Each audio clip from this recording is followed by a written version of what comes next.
Olá, meus amados, que Deus abençoe no nome de Jesus. Que bom podermos estarmos aqui nos reunindo na presença de Deus. Eu sou o profeta Onassis, pastor Onassis, mas posso também lhe dizer, melhor ainda, servo de nosso Senhor Jesus Cristo, chamado para servir para a glória de Deus. Estamos aqui na nossa primeira reunião ministerial, aqui na nossa igreja pentecostal Celebrai, muito mais do que uma igreja, uma família, isso mesmo. E nós estamos aqui nos assentando na sala de aula do Espírito Santo, para que a gente possa ter uma visão de Deus, para pastorearmos e agranjearmos almas para o único que é digno de receber toda a honra e toda a glória. E na oportunidade nós estamos hoje na terceira parte desta mensagem, aprendendo sobre um mensageiro sem mensagem. E eu convido você a estar conosco em nome de Jesus e pegar a sua Bíblia para a glória de Deus. Amém? Vamos aplaudir o nosso Deus bem forte. Diga glória a Deus. Bem, pessoal, nós estamos aprendendo aqui em 2 Samuel, capítulo de número 18. Vamos ler então a partir do versículo de número 19. A Bíblia diz assim: Então disse Amás, filho de Zadok, que era o sacerdote daquele tempo: Deixa-me correr e denunciarei ao rei que já o Senhor o vingou da mão de seus inimigos. Mas Joabe lhe disse: Tu não serás hoje o portador de novas, sendo que Joabe, ele era um dos capitães dos exércitos de Davi, homem fiel ao rei Davi. Mas Joabe lhe disse: Tu não serás hoje o portador de novas, porém outro dia as levarás. Vai ter o dia, vai ter o momento em que você vai levar as mensagens. Mas hoje não darás a nova, porque é morto o filho do rei. Então ele não era o mensageiro desinformado, ele sabia o que tinha acontecido.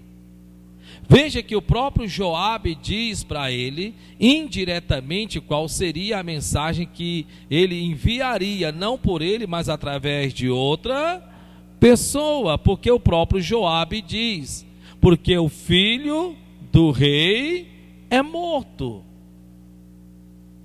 Interessante isso, né? Então vamos continuar então para a glória de Deus. E disse Joabe a Cusi: Vai tu e diz ao rei o que viste.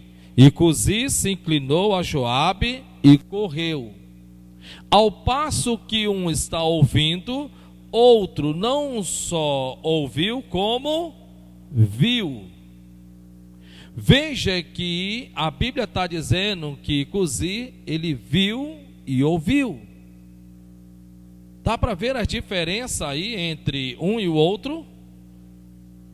Tem quem se mantém mais informado e outro se mantém menos informado. Vamos lá. E prosseguiu Aimás, filho de Zadok, e disse a Joabe: Seja o que for, deixa-me também correr após Cusi. Seja o que for, eu não me importo, seja o que for, eu só quero ir dar a mensagem. E disse Joabe: Para que agora correrias tu, meu filho, pois não tens mensagem conveniente. Então tu não tens mensagem conveniente para que tu possa correr, ir até o rei e lhe noticiar o acontecido. Mas ele insiste, ele quer porque ele quer e não quer, não, ele quer porque ele quer. E ele diz: seja o que for. Disse Aimás: correrei. E Joabe lhe disse: corre. Então corre. Veja que Joabe, ele percebe que não adianta querer falar ao mensageiro, no caso Aimás, que não vá. Ele está dizendo: tudo bem, já que é o que você quer. Você quer ir despreparado, você quer ir sem ter preparo algum, você quer ir do teu jeito, da tua maneira, da tua forma, então vai. Pode ir. Pode ir. É o que ele diz aqui. E Aimás correu pelo caminho da planície e passou a Cusi. E Davi estava sentado entre as duas portas, e a sentinela subiu ao terraço da porta junto ao muro, e levantou os olhos e olhou, e eis que um homem corria só. Gritou, pois, a sentinela e o disse ao rei: se vem só, há novas em sua boca. E vinha andando e chegando. Então viu a sentinela outro homem que corria, e a sentinela gritou ao porteiro e disse: eis que lá vem outro homem correndo só. Então disse o rei: também traz este novas. Disse mais a sentinela: vejo o correr do primeiro, que parece ser o correr de Amás, filho de Zadok. Então disse o rei: este homem é de bem, e virá com boas novas. Gritou, pois, Amás e disse ao rei: paz. Inclinou-se ao rei com o rosto em terra e disse: bendito seja o Senhor, que entregou os homens que levantaram a mão contra o rei meu senhor. Então disse o rei: vai bem com o jovem, com Absalão? E disse a Amás: vi um grande alvoroço, quando Joabe mandou o servo do rei, e a mim, teu servo, porém não sei o que era. Eu não sei o que era. Então, espera ainda mais, você veio correndo para quê? Então por que você veio tão desesperado, correndo, atropelando, passando na frente de cozinha, e quando chega aqui você não sabe nem o que era para dizer? Não sei. Daí uma coisa, eu vi o alvoroço, mas eu não sei o que era. Dá para você entender? Preste bem atenção nisso em nome de Jesus. Porque ele vai continuar dizendo qual vai ser a atitude do rei para com relação a ele. Versículo 30. E disse o rei: vira-te e põe-te aqui. E virou-se e parou. Em outras palavras, ele disse: então tudo bem, fica-te aqui. E vira-se. E ele então, o rei, agora se vira na direção do outro que estava chegando, para colher dele a informação do qual ele esperava ser as boas novas. Querido Deus, maravilhoso Pai, te pedimos, ó Deus, que nos conceda-nos a tua palavra, que ilumine os olhos do nosso entendimento, porque estamos diante de ti.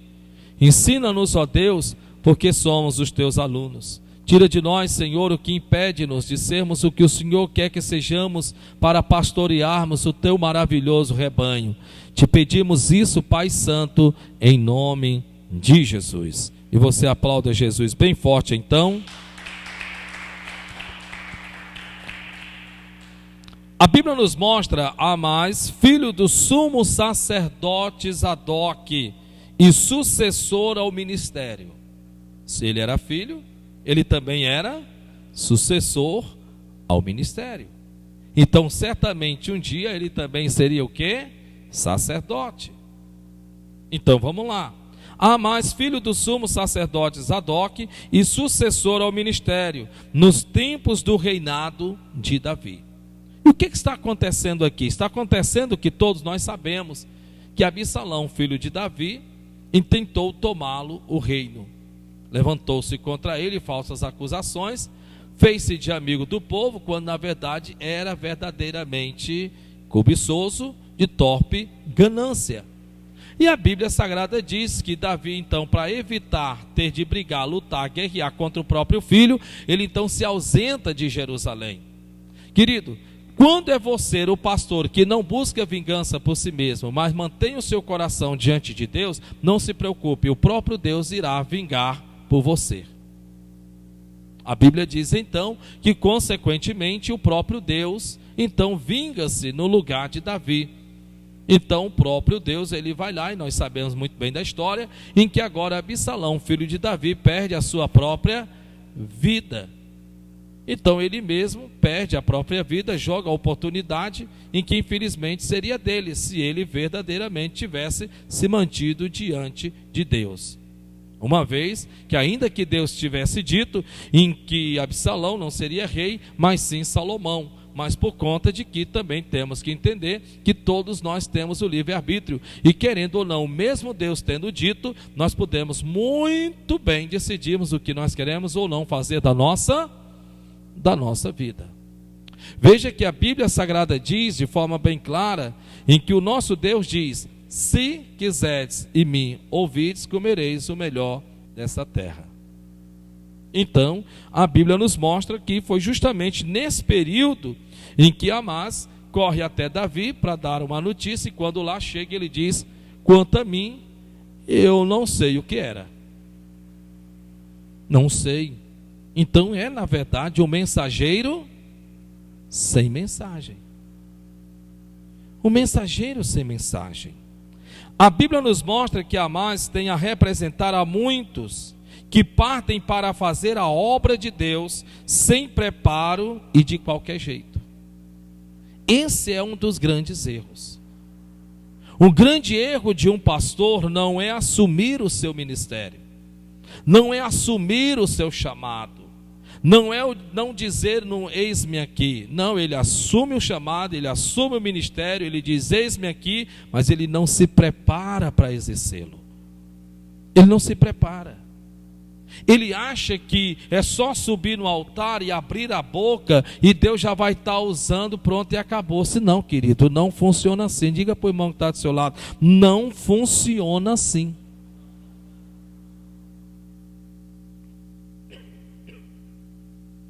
Até porque a Bíblia diz que o Espírito Santo há de usar o que está no pregador acerca de tudo aquilo em que ele, o Espírito Santo, o que? Ensinou. Mas para que ele me ensine, eu tenho que me mostrar apto para aprender. Apto para aprender. Sabe o que é interessante? É que veja que Amás, ele corre, e a pergunta é, quando ele lá chega, que ele se depara em dizer: quanto a mim, não sei o que é. Aí eu te pergunto, qual desses dois, entre Cusi e Amás, na verdade foi mais importante para Deus? O que correu e passou à frente, chegou diante do rei e não teve o que dizer? Ou o que veio aos seus passos, ainda que levando mais tempo, mas quando chegou diante do rei, disse a mensagem que lhe era para ser entregue? E todos nós sabemos que Cusi chegou e disse: teu filho Absalão é morto. Ao ponto de que Davi se entristeceu-se e disse: quem dera que eu, Davi, morresse no lugar de meu filho. E toda a cidade se contristou com a tristeza de Davi. Existem vários questionamentos acerca de Amás. Existe um dos questionamentos que eu posso lhe dizer aqui, só para dificultar a pregação. Existe o questionamento de que Amás, ele sabia, porque ele mesmo, segundo a palavra de Deus, diz de forma bem clara que ele saiu sabendo que a notícia que era para ser dada era que o filho do rei tinha morrido. Está na Bíblia, nós lemos. Mas quando ele chegou diante do rei, ele tremeu. Eu vou dizer uma coisa para vocês, pastores: altar não é lugar de covarde. Se você não tem coragem de doutrinar e ensinar na Bíblia, não é afugentar, não é amedrontar, não é acorrentar, não. Todo ensinamento tem que estar cheio de amor. Altar não é lugar de covarde. Você tem que entender que o altar não é uma fortaleza em que você é inalcançável, não. Você não pode transformar o altar da casa do nosso Deus em um lugar em que você se esconde por detrás do púlpito, por detrás do altar, e você, por estar detrás do altar, você então se julga inatingível, inalcançável. Entenda uma coisa, em nome do Senhor Jesus de Nazaré: você não deve, de hipótese, circunstância alguma, manter essa linha de pensamento. Uma vez que você entende isso no seu coração, você entende então que nós já sabemos, aprendemos na segunda lição, em que o teu povo será exatamente quem você é no altar.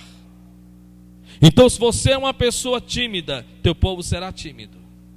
Se você é uma pessoa inibida, teu povo será inibido. Se você é uma pessoa covarde, quer dizer, não tem coragem de levar o teu povo a crer, não tem coragem de levar o teu povo aos desafios da fé, então com certeza você também, infelizmente, fará com que o teu povo seja igual, semelhante a você. Só que você faz isso no altar e eles farão lá fora na vida. Esse é o grande problema.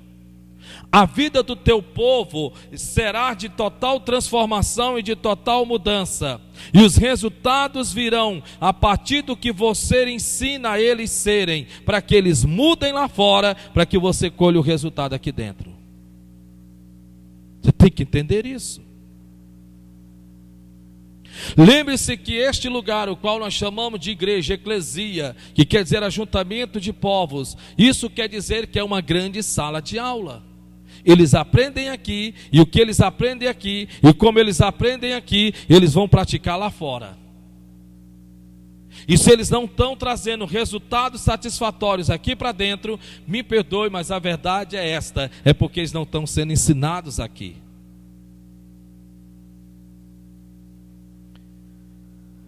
A Bíblia Sagrada nos mostra de forma bastante clara, a questão é que um mensageiro fiel é chamado para pregar a palavra. Um pregador não deve pregar a vida dele, deve pregar a palavra. Um pregador não deve jamais usar o altar da casa de Deus para querer prestar conta com qualquer irmão que o insatisfez ou que chegou até os ouvidos dele uma notícia insatisfatória e ele agora então aproveita o altar como autoridade eclesiástica para que através da palavra ele fale indiretamente àquela pessoa. Isso é coisa de gente fraca, sem personalidade, sem caráter. O apóstolo Paulo não disse para usar o altar. O apóstolo Paulo disse que se algum irmão tem alguma coisa contra ti, o chama até ele, o chama até a ti, corrija-o. Se esse não mudar, então chama uma testemunha. E se esse não mudar, apresenta à igreja. Só que pregadores frouxos usam primeiro o altar, eles vêm do último para frente. Porque o último é, pastor, o senhor usou o altar para falar isso, pastor. Eu sei que o senhor estava falando comigo. Você entendeu aí? Eu estou lhe dizendo isto porque a palavra de Deus ensina isso. E em nome do Senhor Jesus de Nazaré.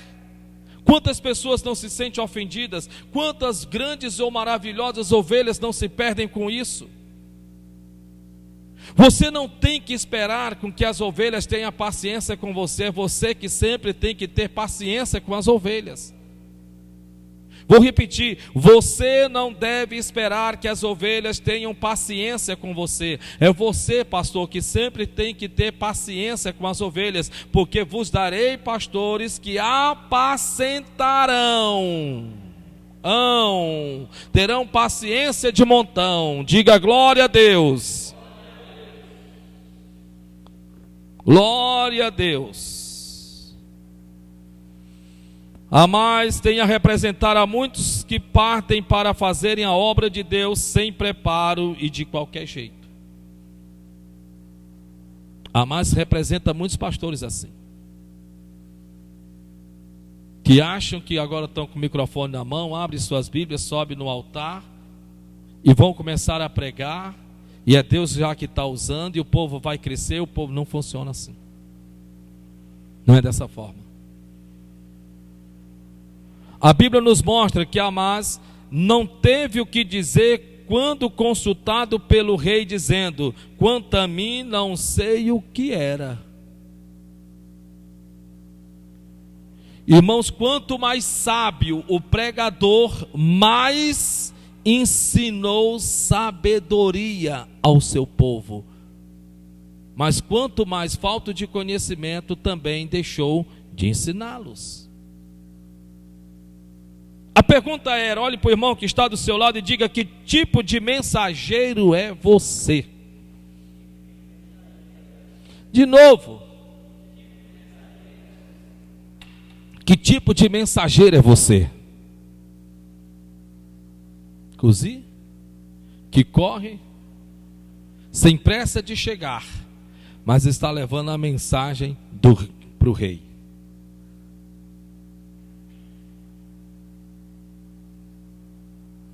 Lembre-se que o sacerdote era um representante de Deus. Lembre-se que Joabe, capitão do exército, representa nada mais nada menos do que o Senhor dos exércitos.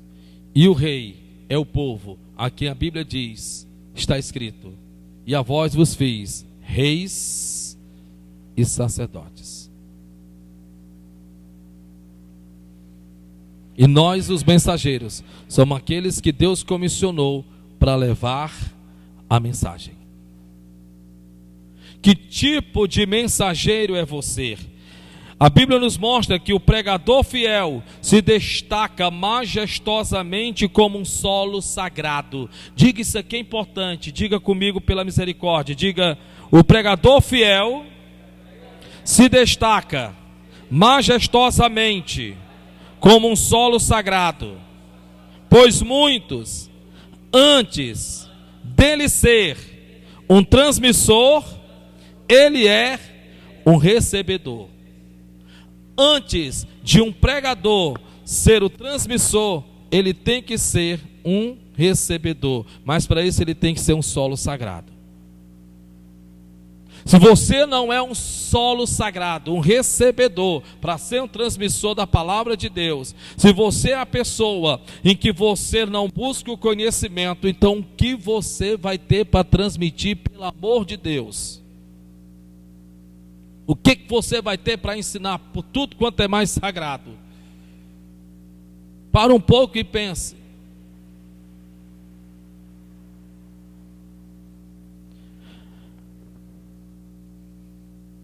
A Bíblia nos mostra que um mensageiro fiel é chamado para pregar a palavra de Deus. A Bíblia nos mostra que o mensageiro que se importa com o crescimento espiritual de sua igreja precisa fazer de Deus e da sua palavra a fonte do seu ministério. Pastores que nunca leram a Bíblia toda, então como saberão pregar toda a Bíblia, se nunca leram toda? Fica difícil, não fica? Como eu posso pregar a Bíblia toda se eu não li nem ela toda?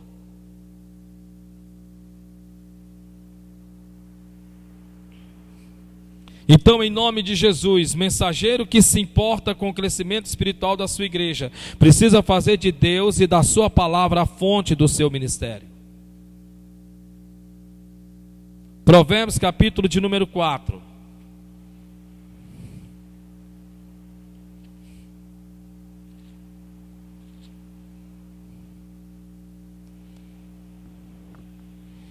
Provérbios capítulo 4.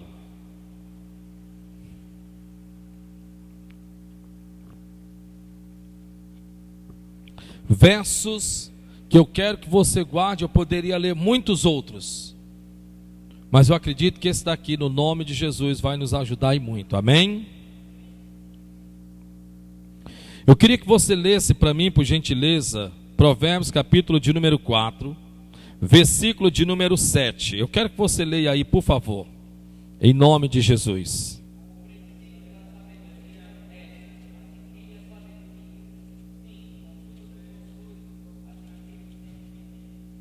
Mais uma vez.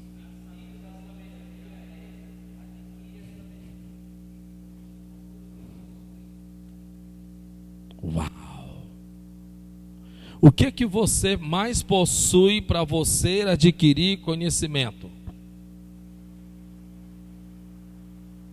Sabe o que é interessante? É que eu vou ler com vocês. A sabedoria é a coisa principal. E nós sabemos que a principal sabedoria é o temor ao Senhor. Amém. Porém, essa sabedoria que Deus está se referindo é a sabedoria adquirida. Porque ele vai dizer aqui: a sabedoria é a coisa principal. Adquire, pois, a sabedoria. Emprega, investe. Se você tem entre um livro e uma xícara de café, qual desses dois você prefere investir? A questão é que o hábito, infelizmente, é em que nós investimos na xícara de café. Só que é impressionante que uma xícara de café, uma vez você investindo na xícara de café, você vai ficar somente com aquela xícara de café. Mas se você investe em um livro, ao invés de numa xícara de café, aquele livro te dará conhecimento, capacidade, possibilidades, meios e maneiras de você ter várias xícaras de café. Só que a mentalidade do homem é para o agora, não é nunca para o amanhã. Escute em nome de Jesus: a sabedoria é a coisa principal. Adquire, pois, a sabedoria, e emprega tudo o que possuis na aquisição de entendimento. Então ele está dizendo: ei, emprega tudo quanto tu tem. Não tem pena, não. Quanto é o livro? Lembre-se que você não compra um livro, você compra conhecimento. Nossa, como esse livro é caro. Você já viu pastores dizendo isso? O primeiro livro que eu li, eu tive de ler emprestado, porque eu não tinha dinheiro para comprar. Mas quando você tem uma ambição santa de aprender para ensinar e sabe que Deus te pôs no altar, não simplesmente para te colocar lá, mas para mudar a vida de pessoas, e você só pode mudar a vida de uma pessoa se você souber o que está de errado na vida dela, para que ela possa deixar de fazer, agir, se comportar, para que a vida dela venha mudar. Mas para isso eu tenho que adquirir o quê? Entendimento, sabedoria, conhecimento. O primeiro livro que eu li foi emprestado, porque eu não tinha dinheiro para comprar, e ainda foi me dado até um prazo: em 15 dias eu quero que você leia esse livro.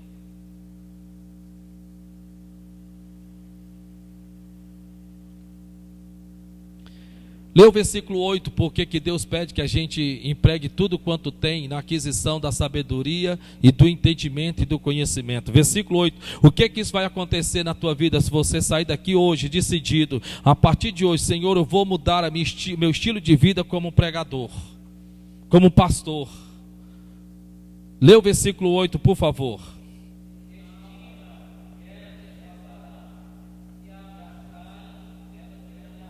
Uau! É toma lá, dá cá. Toma lá, dá cá. Então vamos aqui no nome de Jesus. Exalta, coloca acima de tudo. O que é mais importante? É o tempo em que você passa dormindo, ou diminuir o tempo em que você dorme, para que você possa aproveitar aquele pouco tempo que você tem aprendendo? O que para você julga ser mais importante?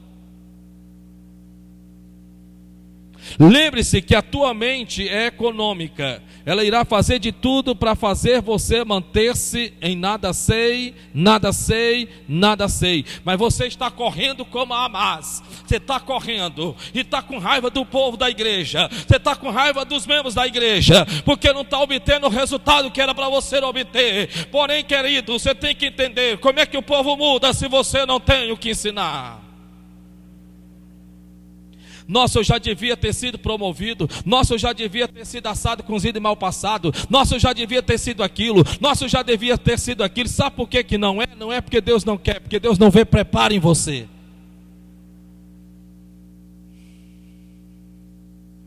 Exalta e ela te exaltará. Então quem é que nos exalta? Conhecimento. O conhecimento nos exalta. Não é homens que nos exaltam. Ninguém quer ouvir quem não sabe. Vocês estariam aqui agora se eu estivesse falando: irmãos,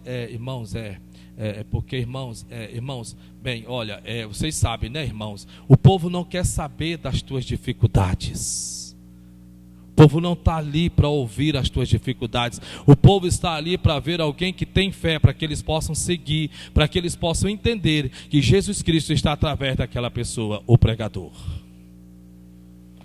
E ela te exaltará, e abraçando-a, ela te honrará. Você quer ser honrado? Adquira o conhecimento, pastor. Adquira o conhecimento. Agora adquira o conhecimento não para bajular-se, não para bater no peito, não para ficar feitos alguns sem visão, que fica discutindo com outras pessoas acerca daquilo que elas não têm que discutir. Aprenda uma coisa em nome de Jesus: tudo que eu sei é o que eu preciso saber, e tudo que eu sei é para quem precisa aprender e não para quem já sabe. Porque os que já sabem ou julgam que já sabem são pessoas insujeitáveis, insubmissas, são verdadeiras dor de cabeça. Você não doutrina quem já sabe, você não disciplina quem já acha que já sabe, você não tem como ensinar. Por quê? Já sabe.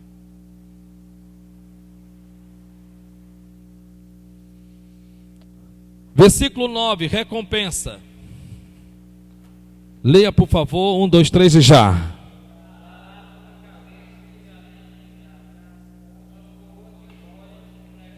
Uau! Isso aqui está falando de Jesus, amém? Amém, pessoal? Amém? Não. Está falando da recompensa do conhecimento. O que é que o conhecimento vai fazer contigo? O que é que o conhecimento vai fazer? Dará à tua cabeça um diadema de graça. Você achará graça aos olhos das pessoas. E uma coroa de glória te entregará. Está vendo por que o diabo luta tanto para que a gente não busque o conhecimento? Por que Satanás ele não se preocupa porque eu sou um pastor? Ele não se incomoda porque eu sou pastor. Desde que eu seja ignorante, ele está pouco se lixando. Ah, mas isso aí é um pé de chulé, rapaz. Isso aí não sabe de nada. Isso aí prega o que não sabe. Isso aí, pobre coitado. Deixa aí a congregação dele mesmo. Deixa aí. A coisa não vai crescer, não vai passar disso que é mesmo, porque não tem para onde ir. Ele não pode, a igreja não pode ir além do púlpito, a igreja não pode ir além do conhecimento do pastor. Então deixa isso aí, ó. Deixa aí, deixa aí.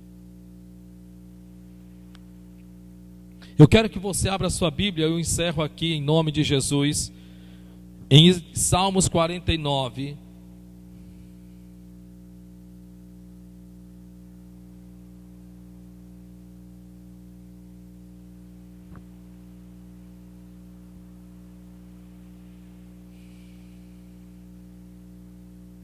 Livro de Salmos, capítulo 49. Eu quero que você guarde esse versículo, porque quando eu o li pela primeira vez há muitos anos, eu tive que fazer uma decisão muito séria na minha vida. E é verdade, meu pastor Marcos.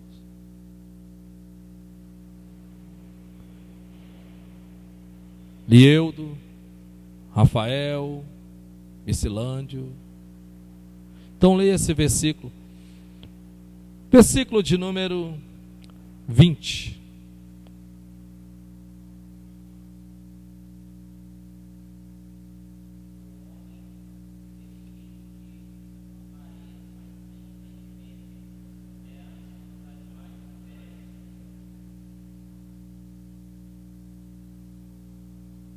Vamos ler todos nós? Na sua tradução você pode ler que vai cair tudo no mesmo caminho. 1, 2, 3 e já.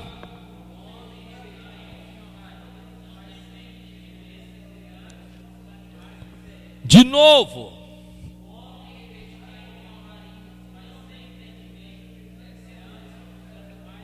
Mais uma vez.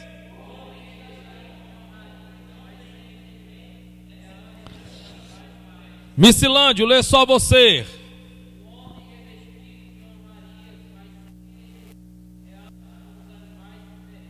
Rafael.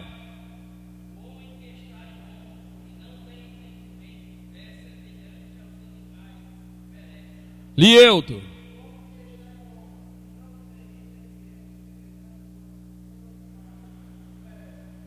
Marcos.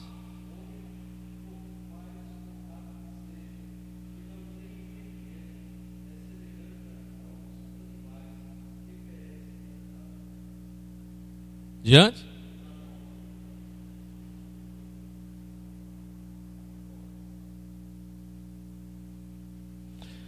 Nós, servos de Deus, pastores, ministros do Evangelho, estamos ou não estamos em posição de honra?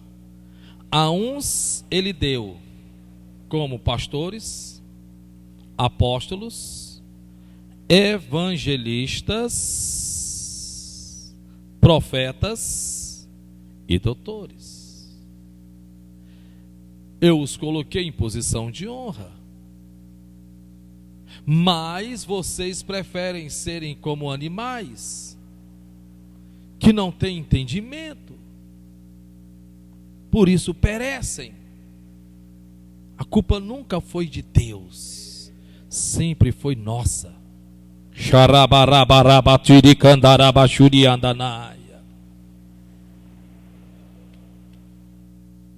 Sempre foi nossa.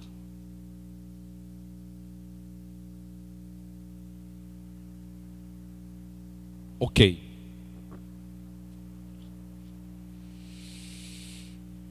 Em Provérbios nós lemos que o conhecimento nos honra. Em Provérbios nós lemos que se nós a abraçando, ela certamente nos coroará e nos entregará diademas de bênçãos. Mas primeiro temos que adquirirmos o quê? Conhecimento. Mas não é conhecimento de forma desordenada. Tem que haver uma ordem no crescimento do conhecimento. Você não pode querer saber sobre Apocalipse se você não sabe ainda nem sobre o livro de Gênesis. Você não tem como você saber das cartas do apóstolo Paulo se você não conhece sequer o Pentateuco. Você não pode querer saber sobre as revelações de João na ilha de Patmos se você não conhece nem os livros proféticos. Você vai pregar besteira. E o pobre do coitado do povo ainda vai acreditar. Por quê? Porque a igreja é o que o púlpito é.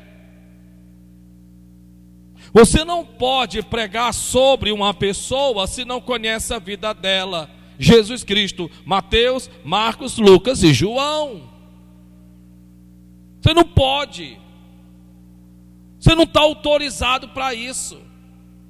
Porque o povo vai sofrer. A Bíblia diz, porque tu rejeitastes o conhecimento, eu também te rejeitarei, ti e os teus filhos.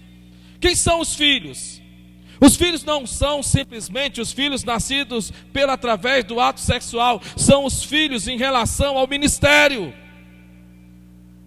Ao ministério. Deus fará este ministério uma igreja de grandes pastores. Deus fará em nome de Jesus desse ministério de pastores, não só posicionalmente, mas vão ser pastores que amem o conhecimento, que desejam o conhecimento, que almejam o conhecimento e acima de tudo entender que aquilo pelos quais eles aprenderão de forma ordenada fará com que a sua igreja cresça de forma sadia. Sadia. Demora tempo? Demora. É fácil? Não é. Nem todos querem? Não querem. Mas eu posso lhe dizer uma coisa, diante do Deus que nós servimos, a Bíblia está dizendo: o homem que está em honra, em posição de destaque, e não tem entendimento, não tem conhecimento, é igual a um animal que perece. E eu decidi, eu não quero ser um animal que perece. Deus faz uma comparação. Quem está em posição de honra é um animal. Se o animal, vamos lá, irmão Marcos, você conhece um burro, um cavalo, Lieldo, Bicilândio, Rafael, eu também conheço. Você conhece? Agora vamos lá. Se o burro e o cavalo soubessem da força que tem, quem é que puxaria a carroça? Pergunta isso para o seu irmão que está do seu lado. Se o burro e o cavalo soubesse da força que tem, quem puxaria a carroça?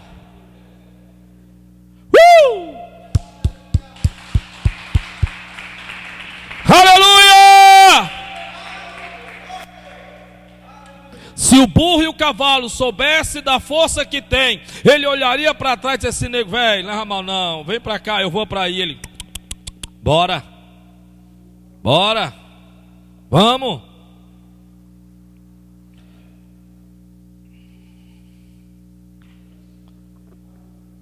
E eu termino só falando isso. Diga comigo: o conhecimento de um mensageiro. O conhecimento de um mensageiro. O conhecimento de um mensageiro.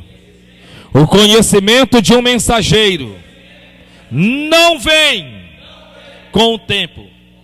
Quantos anos você tem de igreja? Eu tenho 40 anos de igreja. Uau! Que bom que você se manteve firme até hoje. Meus parabéns. Eu tenho 45 anos de igreja. Uau! Que bom que você se manteve firme com Deus até hoje. Pessoas que se bajulam pelo tempo não quer dizer nada. Nada igual comparado a nada. Nada. Vezes nada.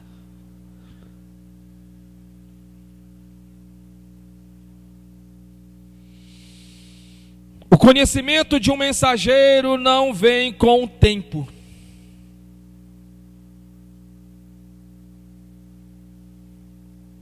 E sim com o tempo que ele emprega buscando conhecimento. Você pode ter 20 anos pastoreando, 10 anos, 1 ano, não importa. O conhecimento não se adquire com o tempo, mas sim com o tempo que você emprega buscando conhecimento. E eu termino dizendo uma frase. Diga comigo, você que está aí, você que está aqui. Se eu não aprendi nada novo ontem que se aproveite para a minha igreja, para as minhas ovelhas, isso quer dizer que eu amanheci o dia de hoje mais burro ainda.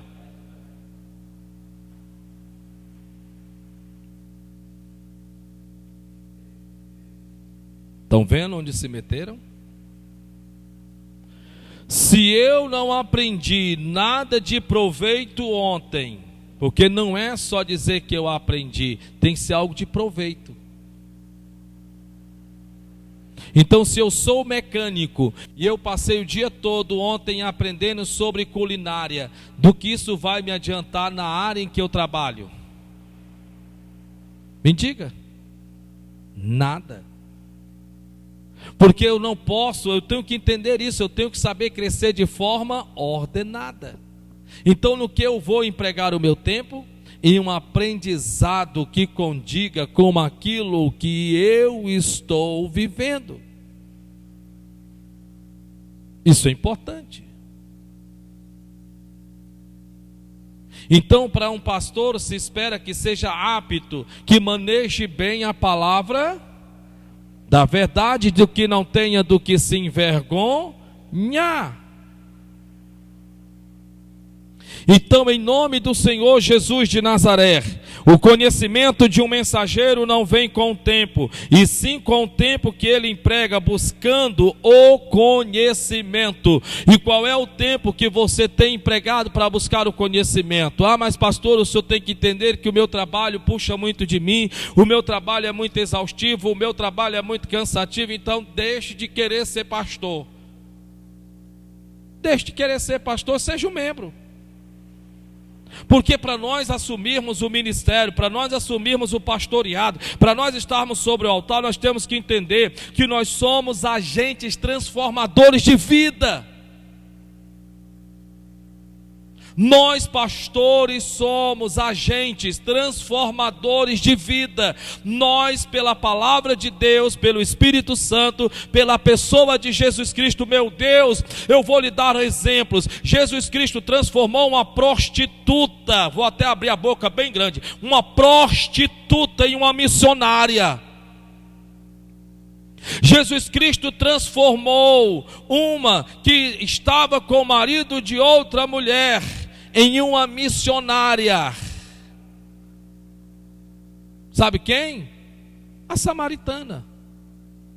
Jesus Cristo transformou um endemoniado, encapetado, em um missionário. Quem? O de Gadareno. Jesus transformou um bruto, ignorante, em um pescador de almas. Quem? Pedro.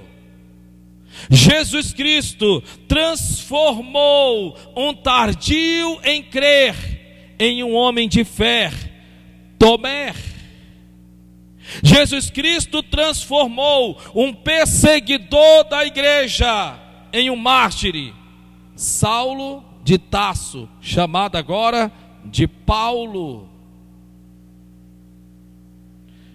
Quem você espera transformar com o conhecimento que você tem? Porque as pessoas diziam acerca de Jesus Cristo, porque ele ensina como quem tem autoridade, como quem tem domínio sobre o assunto, como quem conhece o que está pregando, como tem autoridade sobre o que está dizendo. Não é só abrir a boca. Está na Bíblia ou não está o que eu estou lhe dizendo? Uau! Porque ele ensina como quem tem autoridade, como quem tem domínio sobre o assunto, como quem conhece a fundo. Mas eu pergunto, Jesus Cristo nasceu sabendo? Não, está na Bíblia Sagrada, no livro de Lucas. E o menino crescia em conhecimento e sabedoria, e agora estava com 12 anos ensinando na sinagoga, e todos se admiravam, dizendo: de onde lhe veio tanta sabedoria? A pergunta é: de onde foi que veio? Vamos lá, responda, meus pastores, responda você aí que está também. De onde é que veio isso? Porque eles diziam: uau, como pode um menino desse, de onde ele veio tamanha sabedoria e tamanho conhecimento? De onde é que veio? Vamos lá. De onde?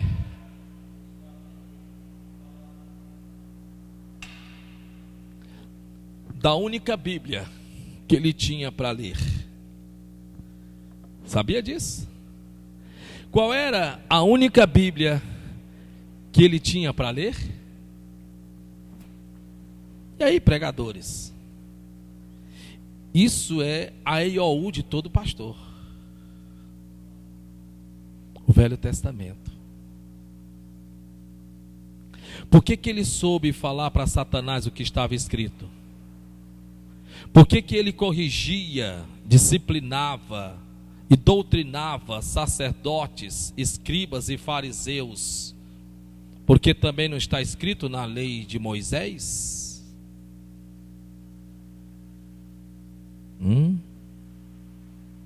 Jesus Cristo é o nosso modelo para que a gente possa entender que Deus não usa o neófito. Você é um portador, transformador de vida. Aplauda Jesus. Que Deus abençoe você em nome de Jesus.